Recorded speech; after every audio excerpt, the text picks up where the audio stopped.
পুরোহিত পাত্র পুত্র মন্ত্রী যত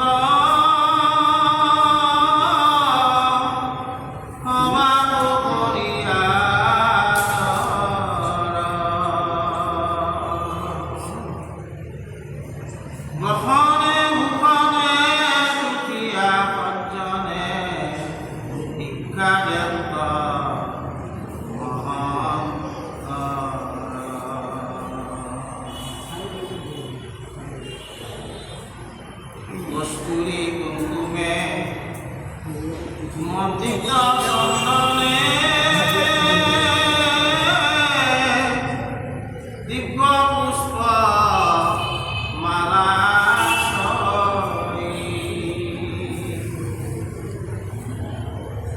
অন্তে পুরণ হেওকে আনিয়া মাধবত নিবেদ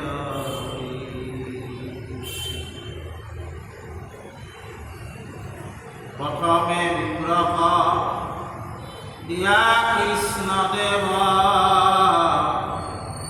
আনো জাতি যত আছে পুরীর বান্ধব সবাকে মন্দিয়া আনিয়া বিধত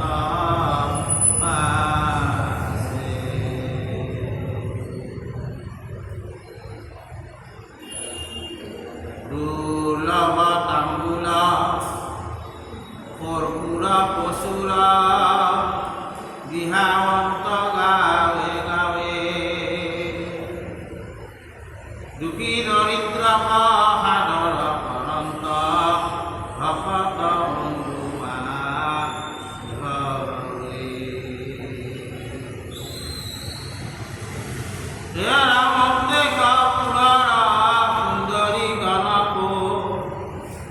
মুকুন্দৰ আছে দয়া কুকুম চন্দন তাম্বুলৰ ভাগ পঠান্তে সাদৰে দিয়া নগৰত যত কৃষ্ণত ভকত কন্যাগণ আছে মানে সবাৰ উৎসৱ সাধন্ত মাধৱ আনন্দে প্ৰসাদ দানে বস্ত্ৰ অলংকাৰে কুকুম চন্দনে জলয় সমজ্যাৰ জন কচক্ষণে পাছে ৰাজাৰ সেৱক মাধৱৰ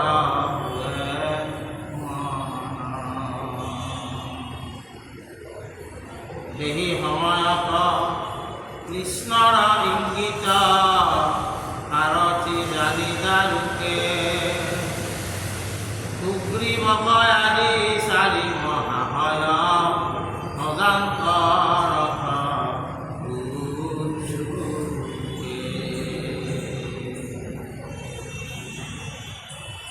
আমৰা আমাৰ জবাব মিলি আমি কৃষ্ণৰ লাষ্ট জীবন সম্পৰ্কে আমি আলোচনা কৰিছোঁ এই চেপ্টাৰটো চলি আছে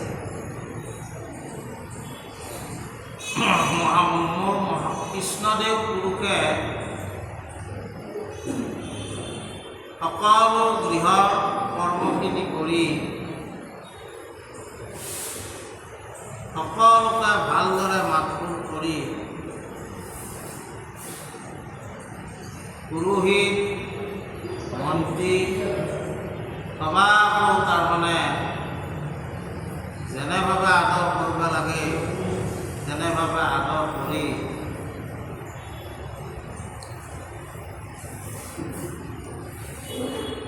কৃষ্ণদেৱ পুৰুষে কি কৰিছে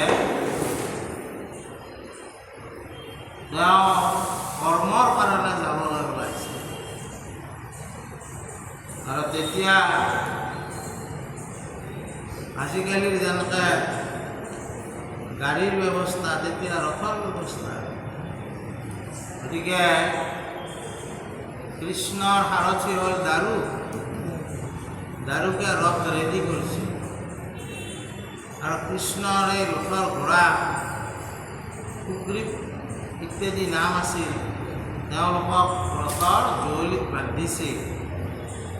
তাৰপিছত কি কৰিছে,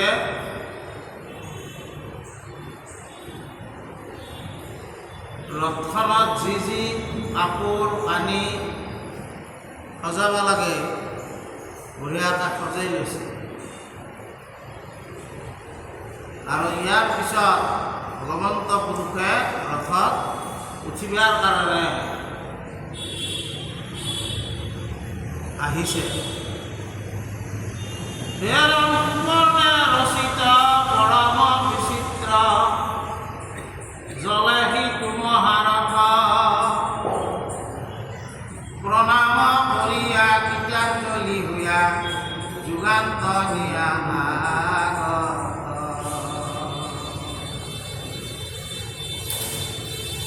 নাৰায়ণে উঠি সেহিক্ষণে সাৰথিৰ কৰে ধৰি উদ্ধৱ সাত্যকী দুপাশে ধৰি মধ্যত চলিলা হৰি। অন্তেকপুৰৰ ৰমণীসকলে প্ৰেমে শান্ত দৃষ্টি ভৰি ৰাসম্বাৰ প্ৰেম কটাক্ষ দেখিয়া স্তম্ভিতাত ৰাম উদয় গিৰিত আদিত্য যেহেন প্ৰকাশ কৰন্ত চৰি। অন্তেকপুৰৰ ৰমণীসকলে প্ৰেমে শান্ত দৃষ্টি ভৰি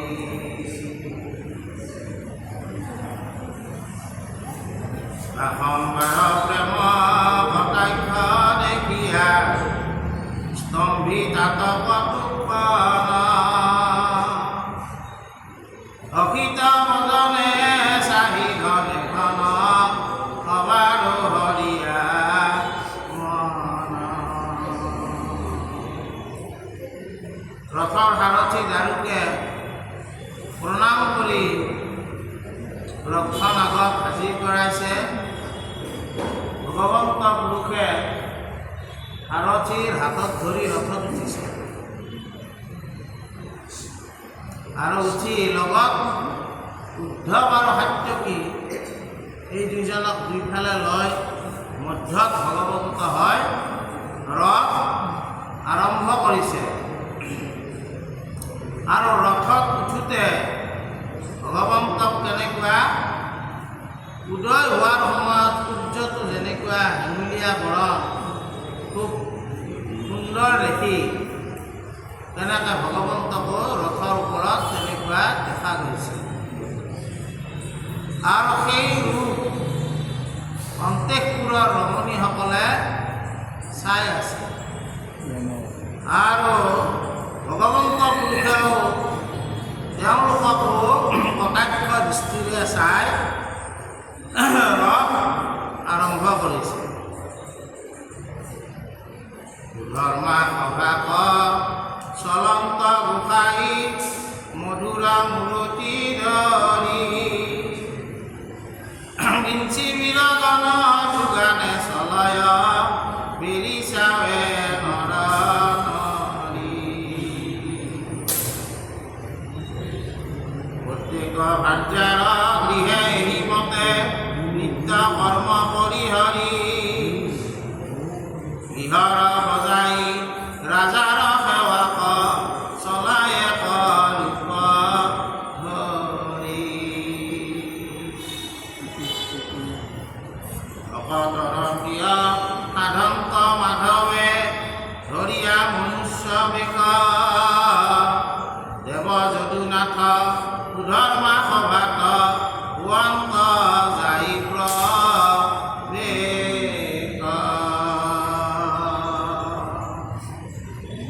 বিপুণু সভাত যিহব থাকয় মিলে তাৰ মহোদয় ক্ষুধা তৃষ্ণা শোক জৰা মৃত্যু মোহ ছয়োটাতে নলং ভয়।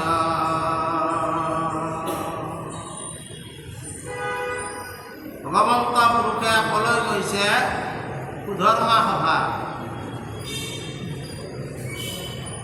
কুধৰ্মা সভা মানে য'ত কুধৰ্মৰ কথা আলোচনা, অন্যায় অবিচাৰ তাতে নচলে, চব বিচাৰ চলিব, ন্যায় চলিব। সেইকাৰণে সেই কৃষ্ণৰ সভাখনৰ নাম কুধৰ্মা সভা। আমিও নামঘৰ, সত্ৰ নামঘৰ,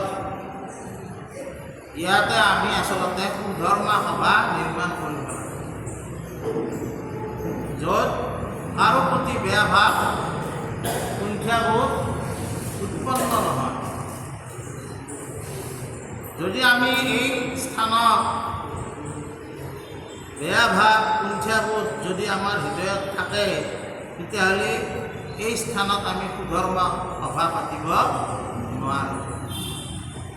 কৃষ্ণই এই কৃষ্ণৰ যিখন সভা কুধৰ্মা সভা বুলি কৈছে, আৰু এই কুধৰ্মা সভাত প্ৰতি ভগৱন্ত পুৰুষ যেতিয়া গৈছে, তাতে কি সভা? এই কুধৰ্মা সভাত 6টা বস্তুৰ প্ৰৱেশ নঘটে। কি নঘটে? ক্ষুধা, তৃষ্ণা, শোক, জৰা, মৃত্যু, মোহ, এই 6 প্ৰকাৰৰ কথা কুধৰ্মা সভাত প্ৰৱেশ নকৰে। ক্ষুধা মানে আমাৰ ভোক। ঈশ্বৰৰ কথা যেতিয়া আমি শুনো, আমি যেতিয়া ভাগৱতৰ এই পৰীক্ষিতে যেতিয়া ভাগৱত শুনিছে প্ৰথম, তেতিয়া শুকমুনি প্ৰথমতে তেওঁ কাহিনীবিলাক কৈ আছে। ভাগৱতৰ কাহিনীবিলাক কৈ আছে। তেতিয়া শুকমুনি কি কৰিছে? পৰীক্ষিতে কৈছে যে তুমি মোক কিমান চন্দ্ৰ আৰু সূৰ্য বংশৰ কথা কোৱা। তাৰমানে ভাগৱত বা পুৰাণসমূহৰ এটা বৈশিষ্ট্য হ'ল, ইয়াত 2টা বংশৰ কথা বৰ্ণনা কৰা হয়। এটা হ'ল মানে সূৰ্য বংশ, এটা হ'ল চন্দ্ৰ বংশ। সূৰ্য বংশ হ'ল ৰামৰ বংশ, চন্দ্ৰ বংশ হ'ল কৃষ্ণৰ বংশ।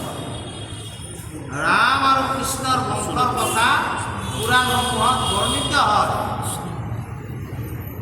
তেতিয়া পৰীক্ষিতে ক'লে, কিমান মোক আৰু চন্দ্ৰ সূৰ্য বংশৰ কথা কৈ থাকা, মোক সেইজনৰ কথা কোৱা, ভগৱন্তৰ কথা কোৱা।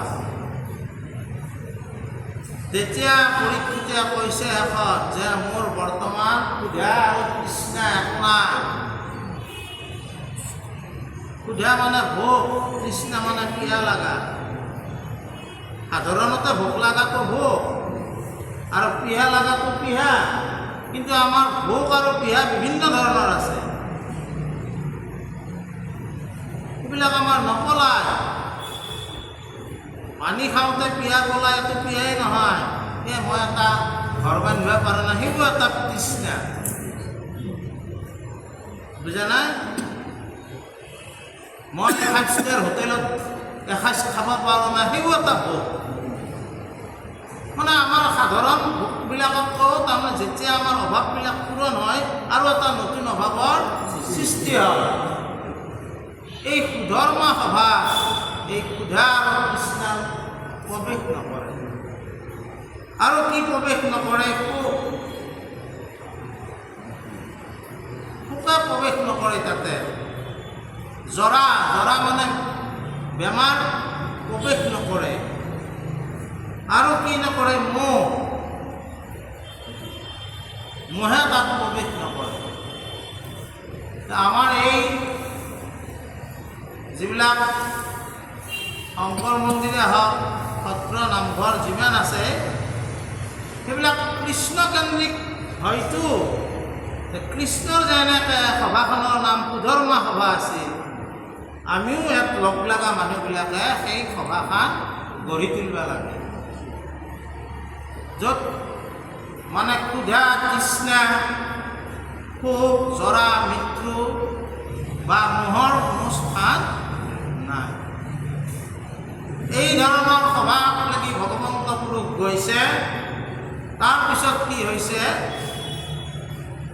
হে ৰাম মহাৰত্নময় জলে আতিশয় নিৰ্মিয়াসা বিশ্বকৰ্মে স্বৰূপ গুণয় প্ৰকাশ কৰয় সাক্ষাতে ভুৱন ধৰ্মে। এতেকে সুধৰ্মা নামে নিৰুপমা সত্য মহাপ্ৰভাৱতী কৃষ্ণৰ প্ৰসাদে উগ্ৰসেন ৰাজা কৰন্ত জাত দি।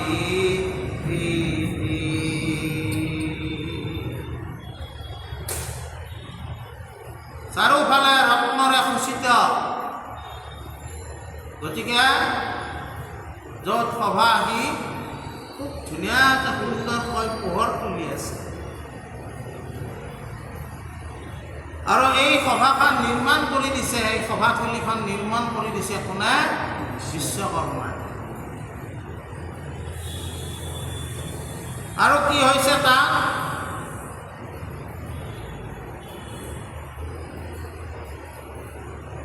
মহাসত্যপতি সত্য প্ৰভাৱ এই সভাত পৰিলক্ষিত হৈছে। প্ৰভাৱ তাতে পৰিলক্ষিত হৈছে, ধৰ্ম তাতে পৰিলক্ষিত হৈছে।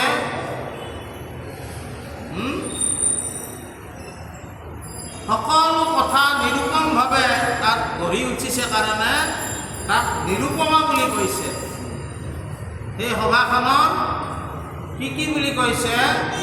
সত্য মহাপ্ৰভাৱতী আৰু নিৰূপমা। নিৰূপভাৱে চব তাতে কাৰ্য হৈ আছে।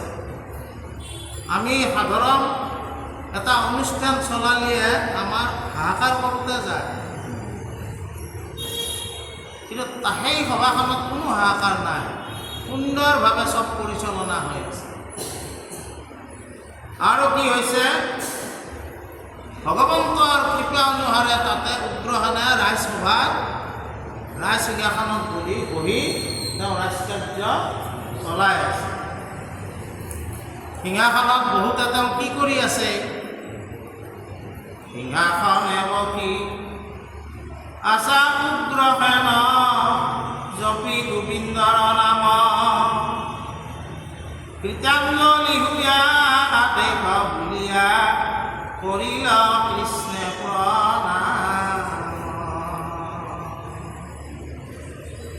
উঠি উগ্ৰসেন সাৱতী ধৰিয়া পৰম আনন্দ মনে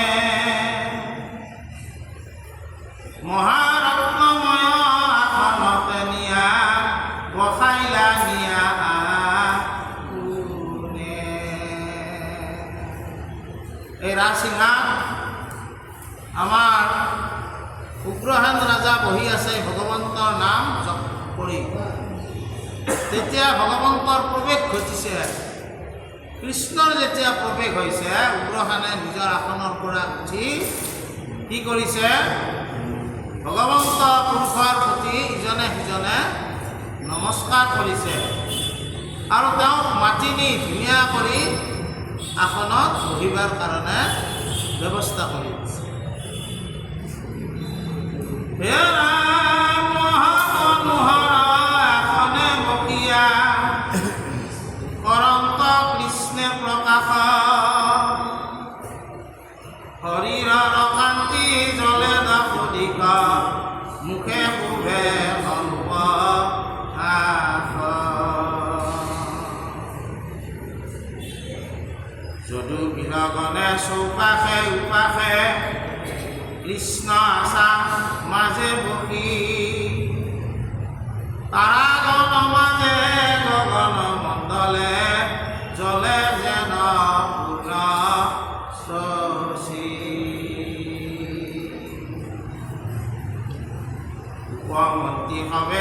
কৃষ্ণক চাহিয়া বোলে নানা পৰিহাস খনেকো তেজিবে নোৱাৰা গোসাই জানিলো ভাজ্যাৰ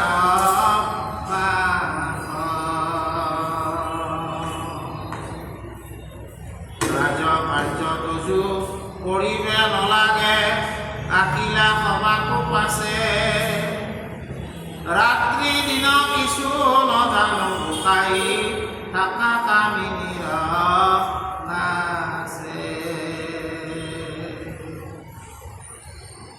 তাৰমানে ভগৱন্ত যেতিয়া আসনত বহিছে ভগৱন্তৰ ৰূপ সম্পৰ্কে মহাপুৰুষে বিভিন্ন ধৰণে বৰ্ণনা কৰিছে।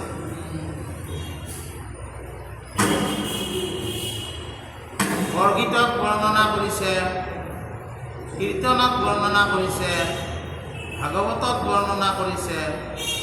এই ৰূপ বৰ্ণনাটো কীৰ্তনৰ ধ্যান বৰ্ণন আৰু শিশুলীলা আৰু মাজে মাজে কৰিছে। কৃষ্ণৰূপে দৈৱগীত, হৈলা অৱতাৰ, শংখ চক্ৰ গদা পদ্ম শৰৎ তোমাৰ, পীতবস্ত্ৰে শোভয়াতি শ্যামকলে ভৰ, কমল লোচন চাৰু অৰুণ অধৰ, সুন্দৰ নাহিকা কৰ্ণে মকৰ কুন্দৰ, কণ্ঠত কৌস্তভ শিলে কীৰ্তি উজ্জ্বল, আপাদলম্বিত বনমালা জলে গলে, শোভয়াতি শ্ৰীবৎস বহল বৃক্ষস্থলে, চাৰু চাৰি ভুজ জলে আজাদু লম্বী, কৰিকৰ সমৰু অৰ্জুন বুলি, চৰণ কমল জনা নৱপদ্ম সুখ, জাক দেখি ভকতৰ পৰমহংস।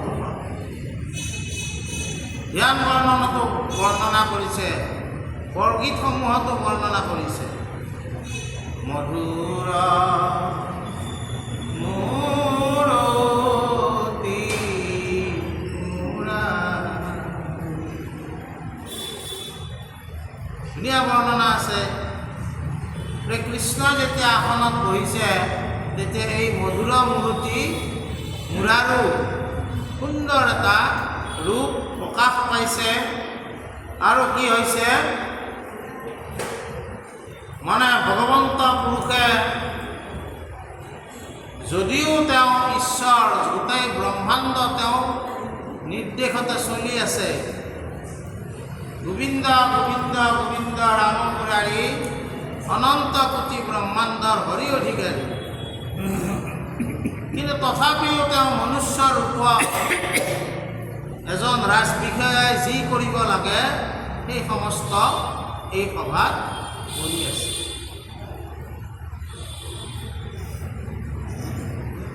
তাৰপিছত কি হৈছে, তোমাৰ ভাৰ্যাৰ ঘৰে থাকিলে কম দ্বাৰকাৰ আদৰাজ্য,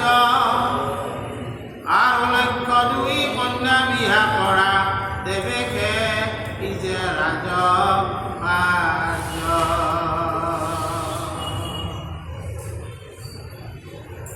তোমাৰ সমান কামা দূৰৰ নতু দেখো কোনো আমি, বালক কালতে গোৱালৰ ভাৰ্যা সকল হৰিলা। এই সভাত মানে কৃষ্ণ যিমান ভগৱন্ত হ'লেও যেনেকৈ শিশুপালে চিনি পোৱা নাছিল,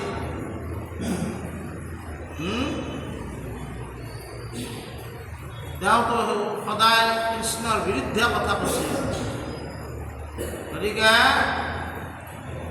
ভগৱন্ত দৰ্শন পোৱাটো সৌভাগ্যশালীৰে কথা, আৰু ভগৱন্তৰ কথা শুনাটো সৌভাগ্য লাগিব। যাহাৰ পুণ্য আছে অসংখ্যা, সিহে কাণ পাতে কৃষ্ণৰ কথা। কৃষ্ণ তেওঁলোকৰ মাজতে মনুষ্যৰ লীলা কৰি আছে, কিন্তু তেওঁলোকে কৃষ্ণক ভগৱান বুলি ভাবা নাই। উপমন্ত্ৰীবিলাকে ভাবছে আৰু আমাৰ দৰে কোনোবা। গতিকে তেওঁলোকে অলপ কৃষ্ণক মানে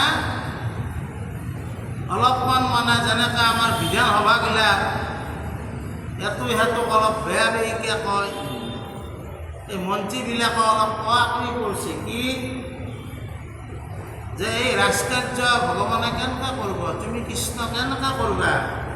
16,108গৰাকী তোমাৰ ভাৰ্যা, দ্বাৰকাৰ আধা জাগা তুমি আগুৰি আছা তোমাৰ পৰিয়ালটোৱে, বুজা নাই? আৰু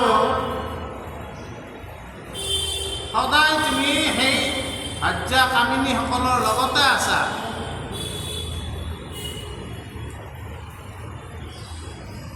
আৰু 2 লক্ষমান বিয়া কৰাবা, কৃষ্ণক মানে তেনেকৈ কৈছে, তেতিয়াহে তোমাৰ ৰাজকাৰ্য পালন হ'ব। তেওঁলোকে কৃষ্ণৰ মহিমাটো জানা নাই, কৃষ্ণৰ যিটো মহিমা তেওঁলোকে বুজা নাই যোৱাৰ কাৰণে কৃষ্ণৰ কাৰ্যবিলাক তেওঁলোকে কি কৰিছে, উপলুঙা কৰি আছে, বুজা নাই?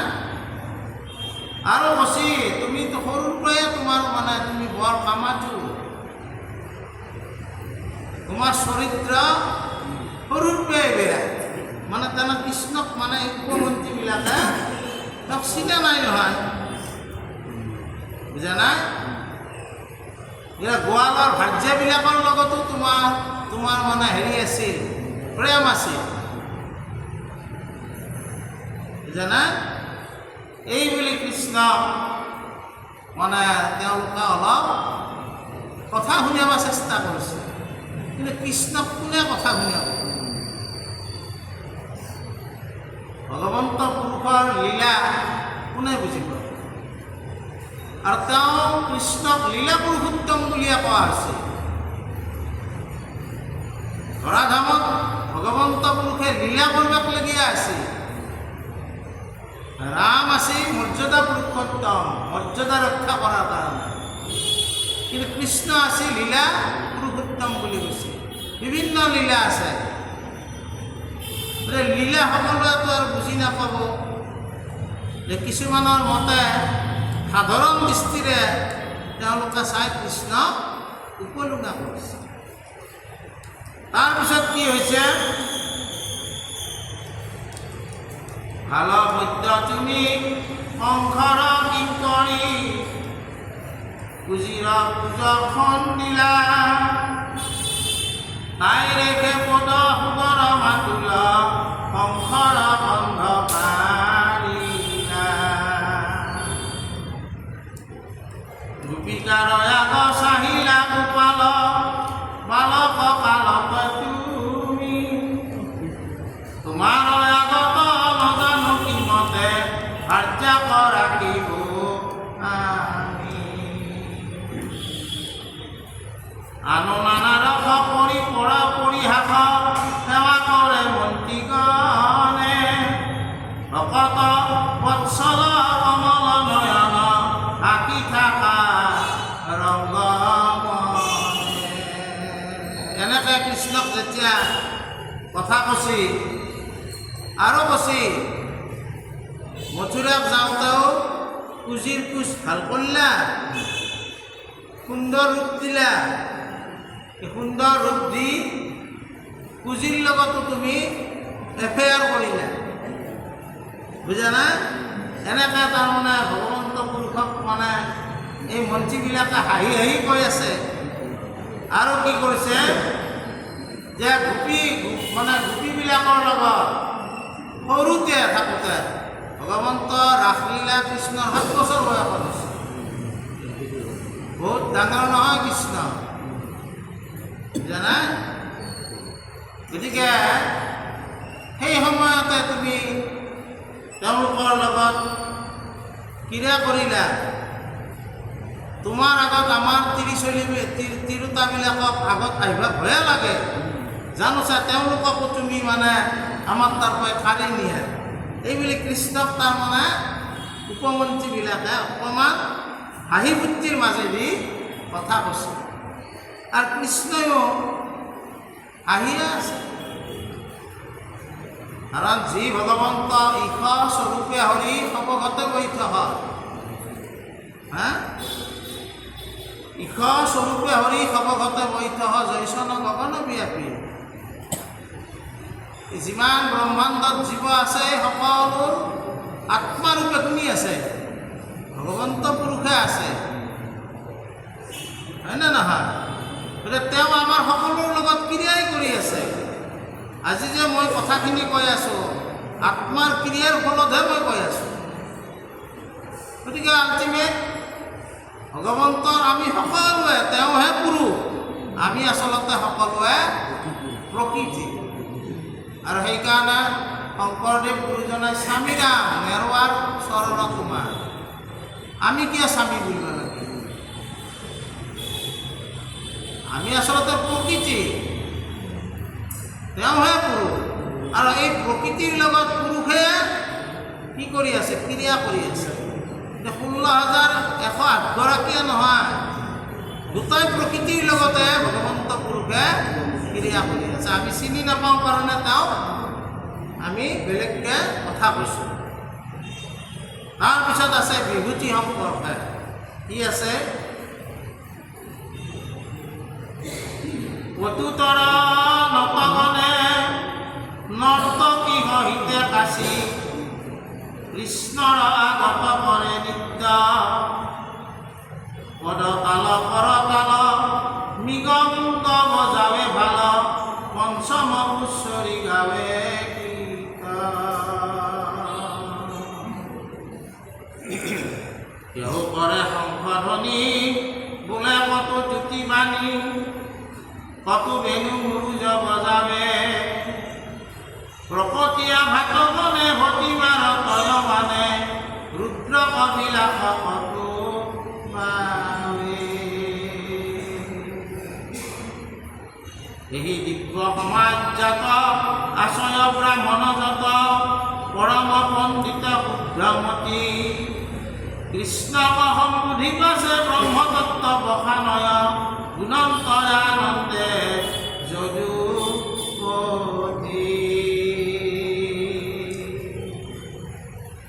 পূৰ্বৰ বৈষ্ণৱ যত ৰাজা হব আছিলে ক, কাশম্বাৰ চৰিত্ৰ কহন্ত, এই মতে প্ৰতিদিনে সমজ্জাত বসি হৰি, সজ্জনৰ ধৰ্ম ধৰ শান্ত।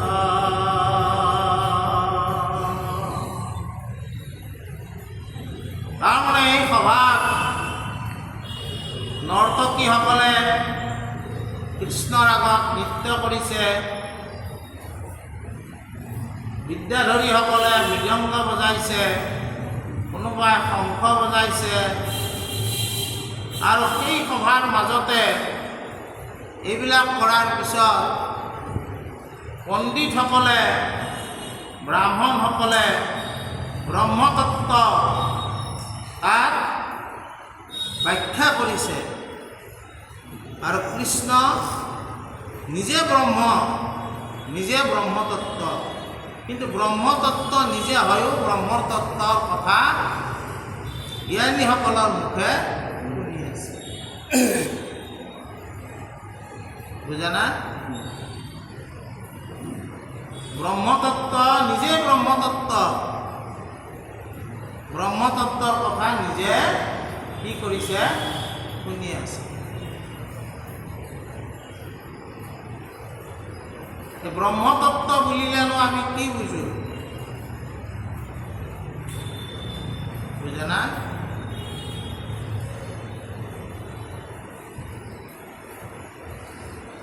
উপনিষদত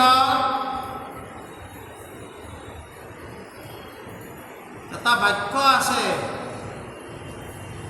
অহম ব্ৰহ্মাস্মি, ময়ে ব্ৰহ্ম।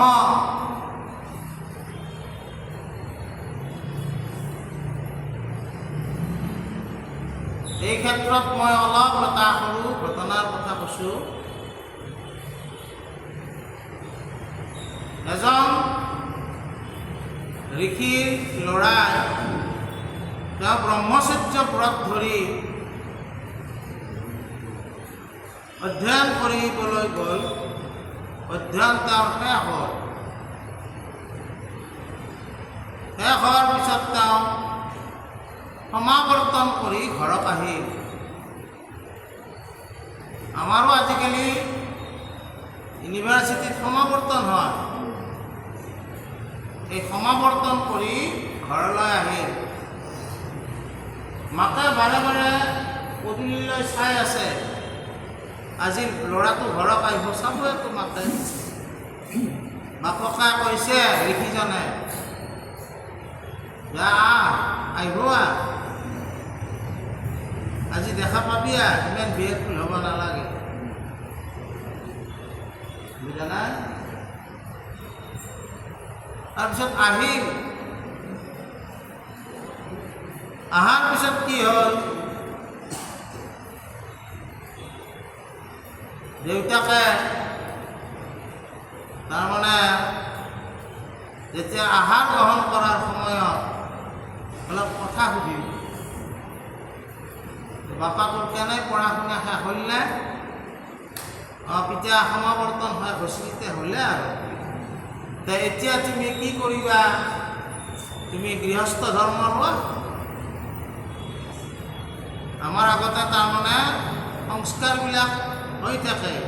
এই শিক্ষা সংস্কাৰটোৰ পিছত বিয়াৰ সংস্কাৰটো হয়, মানে গৃহস্থী হয়। তেওঁতো ক'লা কি যে এতিয়া মই এতিয়া গৃহস্থী নহওঁ।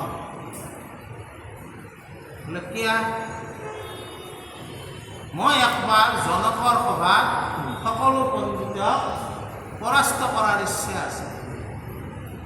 তেতিয়া তাৰমানে মিথিলাৰ জনকৰ সভাত এই উপনিষদৰ যুগত তাৰমানে তাতে যিজনে তাৰমানে বাকী ব্ৰাহ্মণসকলক পৰাস্ত কৰিব, তেওঁৱে তাৰমানে শ্ৰেষ্ঠ ব্ৰাহ্মণ বুলি পৰিচিত হয়।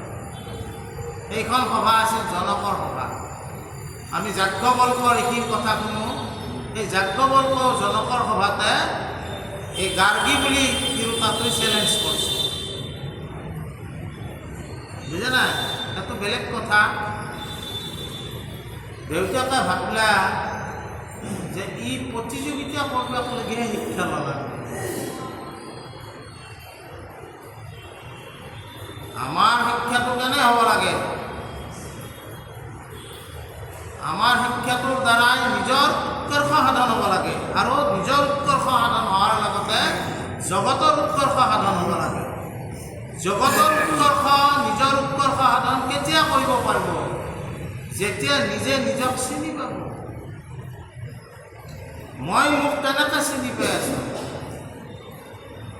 আপোনালোকে আপোনালোকক কেনেকৈ চিনি পাই আছে? এটা এটা আমাৰ নাম আছে, আৰু আমাৰ পিতৃ আছে, মাতৃ আছে, ঘৰখনৰ স্থান আছে, দেশখনৰ নাম আছে, ইত্যাদি ইত্যাদি আমাৰ চিনাকি। আমাৰ ইয়াৰে যদি আপোনাক সোধে, আপোনাৰ নামটো ক'ব, পিতৃ মাতৃৰ নাম ক'ব, গাঁওখনৰ নাম ক'ব, চুবাটোৰ নাম ক'ব, ৰাজ্যখনৰ নাম ক'ব, দেশখনৰ নাম ক'ব। এইটোৱে আমাৰ চিনাকি। নিজে নিজক কেতিয়া চিনিবা? যেতিয়া ভগৱন্তৰ লগত ভক্তিযুক্ত হওঁ। মই কোন? এইটোৱে পৃথিৱীৰ ডাঙৰ প্ৰশ্ন। আধ্যাত্ম ক্ষেত্ৰত ডাঙৰ প্ৰশ্নটোৱে হ'ল মই কোন? তেতিয়া সেই ঋষিটোৱে কৈছিল, ই যিটো শিক্ষা ল'লা, এই শিক্ষাৰ দ্বাৰাই জগতৰ একো কল্যাণ নহ'ব। এই প্ৰতিযোগিতাত জিতবাকলৈকেহে শিক্ষা ল'লা। বাপা, তোমাৰ শিক্ষা সম্পূৰ্ণ নহ'ল। এতিয়া কিয় ক'লা তুমি? নাই, নহ'ল তোমাৰ। তুমি প্ৰতিযোগিতাত জিতি কি কৰিবা? তুমি যেতিয়া হাৰা, এইবিলাক কথাই দি কি কৰিবা? তুমি কি নিৰ্ণয় কৰিবা? তুমি তোমাকে চিনি নাপালা। তোমাক চিনি পালে তোমাৰ শিক্ষা সম্পূৰ্ণ হ'ল। পিতা, তুমিয়ে কোৱা মই কি কৰিব লাগিব? ঠিক আছে, খালি মোৰ লগত ওলাবা। এই বুলি এখন বননিত গ'ল। তাতে যায় এডাল বটবৃক্ষৰ তলত দুইজনে বহিল। বটৰ গুটি এটা পিতৃয়ে হাতত তুলি লৈ ক'লে, পাপা এইটো ভাংচোন। ভাংলা বোলে অসংখ্য চকু দি মনব নৰা গুটি আছে। সেই চকু দি মনব নৰা গুটিটোৰ ভিতৰতে এই বটবৃক্ষডাল আছে নে নাই? আমি এটা গুটি পুতোতে একডাল মস্ত গাছ হয় না নহয়? আচলতে গাছডাল সেই গুটিটোৰ ভিতৰতে আছে। পৰিৱেশ পাওঁতেহে সি ডাঙৰ হয়। যদি গাছডাল নাথিল হয় সেইটোতো নহ'ল হয়। শিল এটা পুতি থলিতো গাছ নহয়। বটৰ গুটি এটা পুতি দিলি তাৰ পৰাই গাছ হ'ব। ঠিক তেনেকৈ তাৰমানে এই গোটেই বিশ্ব ব্ৰহ্মাণ্ড হ'ল এক ব্ৰহ্ম। একম সৎ বিপ্ৰহা বহুধা বিধন্তি। এই এক সতৰ পৰাই জন্ম পাইছিল। আৰু সেইকাৰণে ভগৱন্তৰ সকলোৱে অংশ। আৰু সেইকাৰণে উপনিষদে কি কৈছে? অহম ব্ৰহ্মাস্মি। তাৰমানে তুমিও ব্ৰহ্মৰ অংশ। যেতিয়া তোমাৰ তাতো তুমিও এটা ব্ৰহ্ম।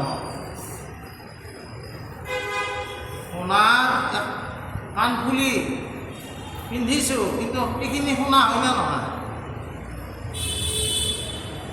কাণফুলিডালত পিন্ধিছোঁ যে সেই সোণা।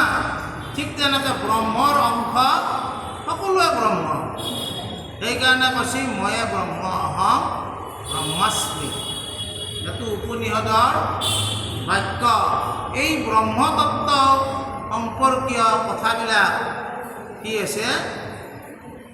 ভগৱন্তৰ আগত আলোচনা কৰি আছে। আৰু ভগৱন্তই মনুষ্য ৰূপত নিজে ব্ৰহ্মতত্ত্ব হৈও ব্ৰহ্মতত্ত্বৰ কথা কাণ পাতি শুনি আছে। এনেকৈ তাৰমানে কি হৈছে? প্ৰতিদিন বহি ভগৱন্তই তেওঁলোকৰ লগত আছে, বুজা নাই? কিন্তু ভগৱন্তৰ যি বিভূতি, এই বিভূতি ভকতসকলে দেখা পাইছে, কিন্তু কৃষ্ণক মানি নোলোৱাসকলে দেখা পোৱা নাই। আমি বিভূতি সম্পৰ্কে অলপ, যিহেতু এইটো বিভূতিৰ কথা কৈছে, বিভূতি সম্পৰ্কত আমি অলপ কথা কৈছোঁ। শ্ৰীকৃষ্ণৰ বিভূতি মানে কি? যেতিয়া অৰ্জুনক বিশ্বৰূপ দেখুৱাইছিল গীতাত, তেতিয়া তেওঁ বিভূতি দেখুৱাইছিল। কি দেখুৱাইছিল? অৰ্জুনক কৈছিল, গীতাৰ এইবিলাক কথা দশম অধ্যায়ত আছে। যুগটোৰ নাম হ'ল বিভূতি যুগ। অৰ্জুনক কৈছিল, হে অৰ্জুন, মই সকলো প্ৰাণীতে আত্মাৰূপে বিৰাজমান হৈ আছোঁ। এই ব্ৰহ্মতত্ত্বৰ লগত জড়িত কথা এইটো। সকলো প্ৰাণীতে আত্মাৰূপে বিৰাজমান হৈ আছোঁ। আত্মা ওলাই গেলি দেহৰ একো কাম নাই, বুজা নাই?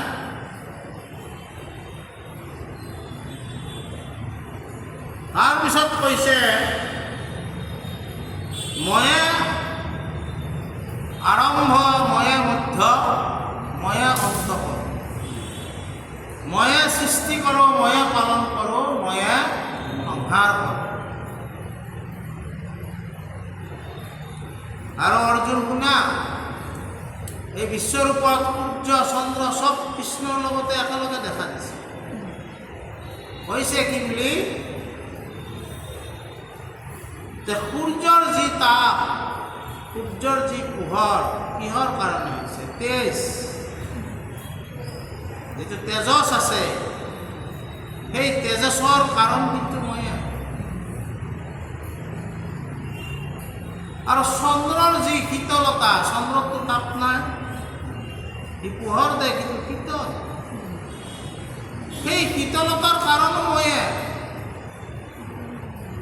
আৰু কৈছে সমুদ্ৰ যে গভীৰতা, সমুদ্ৰৰ যি গভীৰতা, সেই গভীৰতাৰ কাৰণো কিন্তু ময়ে। পৰ্বতৰ ভিতৰত মই হিমালয়, দেৱতাসকলৰ ভিতৰত ময়ে ইন্দ্ৰ, ঋষিসকলৰ ভিতৰত ব্যাস ময়ে, মুনিসকলৰ ভিতৰত কপিল ময়ে। আৰু কি কৈছে সৰ্পৰ ভকলৰ ভিতৰত বাসুকি ময়ে। ভগৱন্ত বিভূতিগিলে দেখুৱাই যে আছে। গন্ধৰ্বসকলৰ ভিতৰত চিত্ৰৰথ ময়ে, প্ৰধান গন্ধৰ্ব। বৃক্ষৰ ভিতৰত বটবৃক্ষ ময়ে, বৃক্ষৰ ভিতৰত আটাইতকৈ ডাঙৰ বৃক্ষ হ'ল বটবৃক্ষ। তাৰপিছত কৈছি পশুবিলাকৰ ভিতৰত কামধেনু ময়ে। আৰু কৈছে কি পক্ষীৰ ভিতৰত গৰুৰ পক্ষীৰ দৰে বলৱান আৰু তেজৱান কোনো নাই, গৰুৰ ময়ে। আৰু গীতাৰ যি জ্ঞান সেইও ময়ে, ভগৱন্ত কৈছে। আৰু কৈছে যজ্ঞৰ যি যপযজ্ঞ সেইও ময়ে। সেনাপতিৰ ভিতৰত কাৰ্তিক মই। আৰু দণ্ডনীতিত ধৰ্মযুক্ত দণ্ড ময়ে। এইবিলাক কৃষ্ণৰ বিভূতি। আমি যে গীতাত বিভূতি যুগ পাওঁ, এই বিভূতি এইবিলাক কৃষ্ণ। ইয়াতে বিভূতিৰ কথা অলপ আছে কাৰণে আমি এইখিনি কথা ক'লোঁ। তাৰপিছত কৈছে যে হে অৰ্জুন, মোৰ বিভূতিৰ কোনো অন্ত নাই, সৰ্বত্ৰ ঈশ্বৰৰ বিভূতি সৰ্বত্ৰমান হৈ আছে। প্ৰকৃতি যিবিলাক ৰূপ সৌন্দৰ্য সেইবিলাক ভগৱানৰে দান। বুজি পাইছেনে?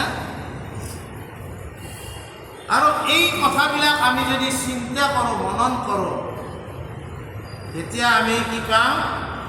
আমাৰ অন্তৰত ভক্তি আৰু বিনম্ৰতা গঢ়ি উঠিব। আমি এইবিলাক বিভূতিৰ কথা চিন্তা কৰিব লাগে।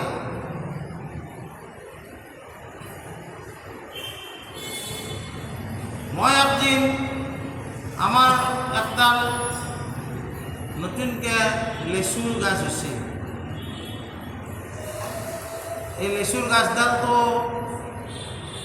চৈতৰ মাহত পাতবিলাক সৰি যায় নহয়। তাৰপিছত মই বহাগৰ পিছত আহি আছে পাতবিলাক।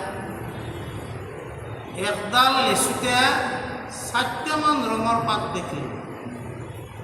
কিছুমান অলপ কোমল বেঙুনীয়া টাইপৰ, তাৰপিছত কিছুমান অলপ পাতলা হালধীয়া টাইপৰ, তাৰপিছত সি লাহে লাহে সেউজীয়া পৰে। প্ৰকৃতিৰ কিমান বিনন্দীয়া ৰূপ আপুনি কেতিয়াবা চাবচোন। একডাল ফুলকে আপুনি লক্ষ্য কৰি চাব, ফুলডালৰ কিমান বিনন্দীয়া ৰূপ। সেই ৰূপবিলাক চালি আপোনাৰ হৃদয়ত কি হ'ব? এইবিলাক কেনেকৈ হৈছে? এইবিলাকক ভগৱন্ত পুৰুষে এই ৰূপ আৰু সৌন্দৰ্যবিলাক তেওঁৰ দ্বাৰাই কাৰ্যত কৰিছে। আৰু তেতিয়া আপোনাৰ ভগৱন্তক লাগি ভক্তি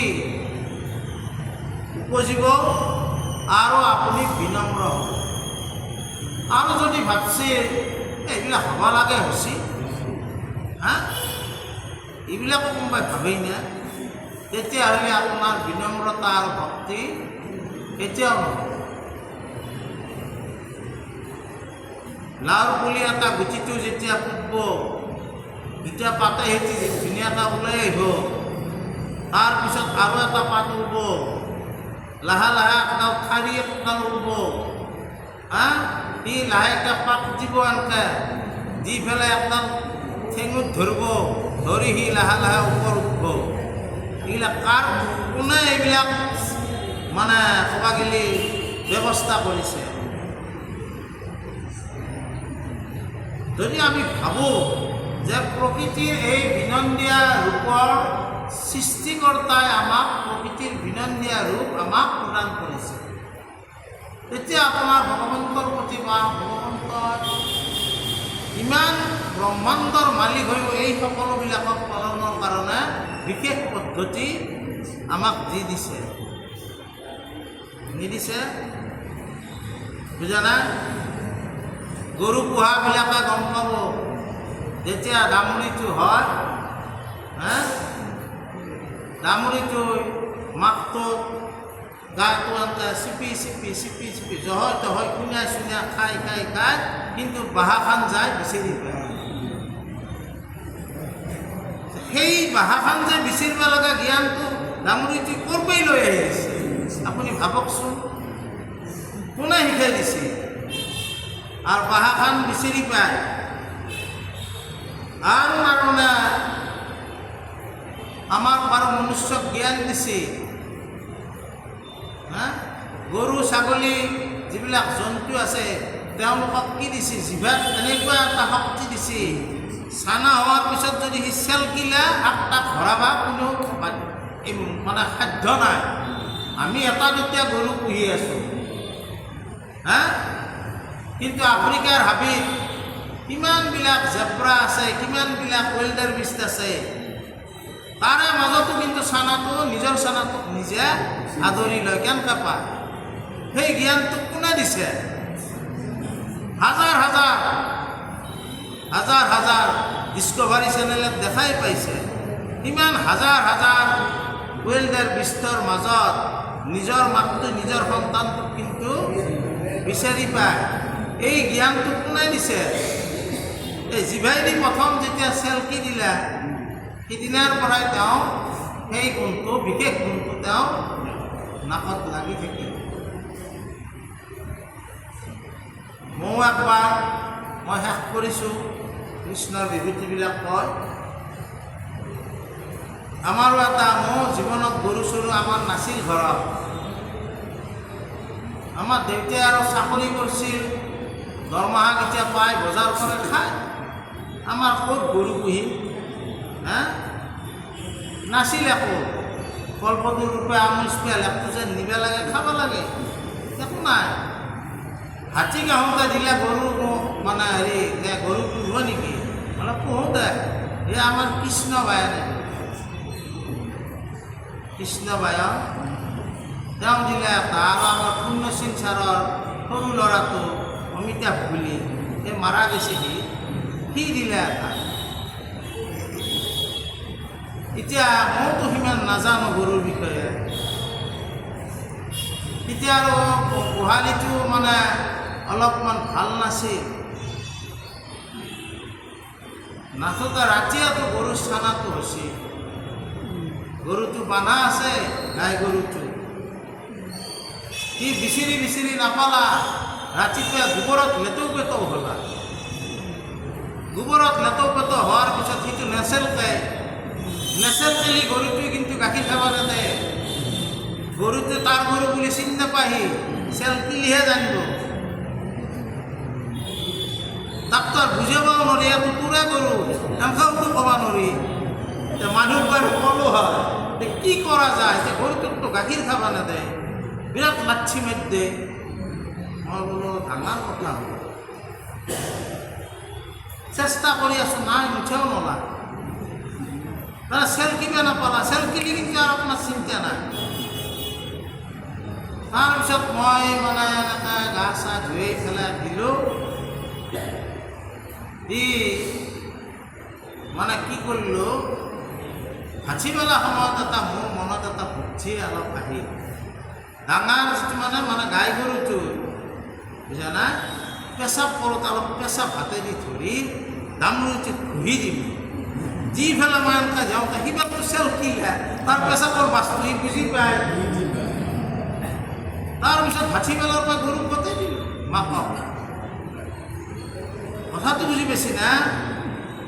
তাৰমানে তেওঁলোকক এই জ্ঞানবিলাক কোনে দিছে? ভগৱানৰ বিনন্দীয়া সৃষ্টি। এই ভগৱানৰ বিনন্দীয়া সৃষ্টি। সেইকাৰণে কৈছে যে এই আমি যদি এই কথাবিলাক মনন কৰোঁ, চিন্তন কৰোঁ, তেতিয়াহ'লে আমাৰ ভগৱন্তৰ প্ৰতি কি হ'ব? ভক্তি আৰু বিনম্ৰতা আহিব। সিদিনা আমাৰ চুইমিং পুল উদ্বোধন হ'ল, মানে নতুনকৈ শিকাব। আৰু মোকো বন্তি জ্বলা মানুহ ভাড়াত পাই নহয়, সকলোৱে মাতি লৈ যায়, বুজা নাই? গেলোঁ মই ক'ব ওলছোঁ কোনটো কথা, আমি সাঁতোৰ শিকিব লাগে। গৰু ছাগলীক পানীত পেলাই দেখোন, নিজে নিজে সাঁতুৰিব। কোনে শিকাইছে সিহঁতক? এটা গৰুৰ চানাক পানীত পেলাই দেখোন, সি সাঁতুৰিব। সেই বুলি মহাসাগৰত পেলাই দিলে সি বুৰ যাব ভাগৰ লাগি, কিন্তু আমাক কিন্তু পেলাই দিলে আমি মৰিব লাগিব। এই সাঁতোৰা শিক্ষাটো ক'ৰপৰাই লৈ আছিল? চাওক, ভগৱন্তই বাকীবিলাক জীৱক সেই শিক্ষাবিলাক লগত দিয়ে পঠাইছে, কিন্তু মনুষ্যক কৈছে তোমালোকক নেদো, তোমালোকক জ্ঞান দিছোঁ নহয়, বিবেক দিছোঁ নহয়, চব শিকিয়ে ল'ব লাগে। যদি আমি এই কথাবিলাক ভাবোঁ, তেনেহ'লে আমি দেখিছোঁ যে ভগৱানে কেনেকুৱা বিনন্দীয়া সৃষ্টি। আৰু তেতিয়া আপোনাৰ ভগৱন্তৰ প্ৰতি কি হ'ব? ভক্তি আৰু বিনম্ৰতা আপোনাৰ গঢ়ি উঠিব। গতিকে আজি আমাৰ এইখিনিতে আমাৰ অধ্যায়টো শেষ হৈছে যে ভগৱন্তই মনুষ্য ৰূপত তেওঁ আনকি সকলো গ্ৰহণ কৰিছে। তেওঁক কোনোবাই কিবা কিবি তামচা কৰি ঠাট্টা কৰি কথা কৈছে, সেইবিলাকো হাঁহি হাঁহি গ্ৰহণ কৰিছে, বুজা নাই? গতিকে আমি আজিৰ এই পাঠটো ইমানতে শেষ কৰিছোঁ। আৰু পৰৱৰ্তী সময়ত আমাৰ আছে কৃষ্ণৰ সভালৈ নাৰদৰ আগমন, উদ্ধৱৰ প্ৰতি কৃষ্ণৰ প্ৰশ্ন। অহা সময়ত আমি যদি ঈশ্বৰে কৃপা কৰে এইবিলাক পাঠ কৰিম। কৃষ্ণ অপৰাধ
ডাবল স্কোয়াৰ।